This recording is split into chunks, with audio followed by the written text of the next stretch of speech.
इस साल की अभी तक की सबसे बड़ी घटना जो हाल ही में 3 ट्रेन के टकराने की वजह से हुई है। अभी तक 275 लोगों की मौत हो गई है और 1000 से भी ज्यादा लोग घायल हो चुके हैं। तो अब सवाल उठता है कि अब इसमें सीबीआई का क्या मामला है? क्या ये सही में दुर्घटना है या ये किसी ने जानबूझ के करवाया है? आखिर इन सभी चीजों के पीछे कौन है?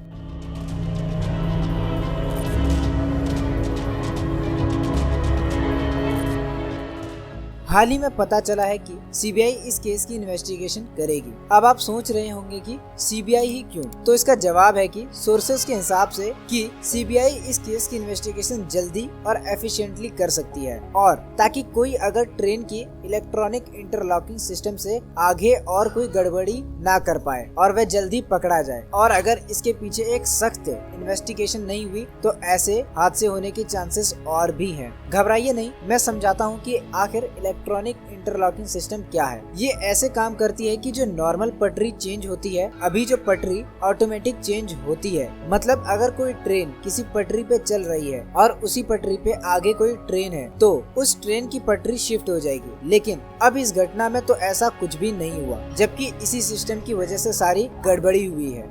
अब नलिनी एस व्यास जो कि प्रोफेसर हैं department of mechanical engineering IIT में, और उन्होंने भी इस सिस्टम को फेलियर ही माना है। साथ ही मिस्टर व्यास जो कि हेड ऑफ TMIR यानी technology mission for Indian railway, वो कह रहे हैं कि इलेक्ट्रॉनिकल और मैकेनिकल सिस्टम में तालमेल बनना, सिग्नल मिलना और फिर उसके बाद मैकेनिकल एक्शन का होना यानी पटरी पर शिफ्ट होना। पर यहाँ पर इस दुर्घटना में गड़बड़ी हो गई थी सिस्टम में, जिसके कारण ये सब कुछ हुआ। ये फेलियर ट्रैक मैनेजमेंट की तरफ से ज्यादा है और जिसकी इन्वेस्टिगेशन सीबीआई को सौंपी गई है। अब तो इस बात का तभी पता चल पाएगा जब सीबीआई अपना रिपोर्ट देगी कि ये किसी का एजेंडा है या ये कोई असलियत में सिस्टम का कोई सिग्नल एरर है। वैसे भी कल ही यानी संडे हमारे रेल मंत्री अश्विनी वैष्णव जी ने बताया कि रूट कॉज का तो पता चल गया है, और जैसा कि पीएम मोदी ने भी इस स्टेटमेंट से पहले ही कहा था कि दोषियों को छोड़ा नहीं जाएगा। अब खैर जो भी हुआ उसको वापस पास्ट में जाकर रोका तो नहीं जा सकता, लेकिन अब एक ऐसा सिस्टम बनना चाहिए जिसमें चांसेस ना के बराबर हो ऐसी दुर्घटना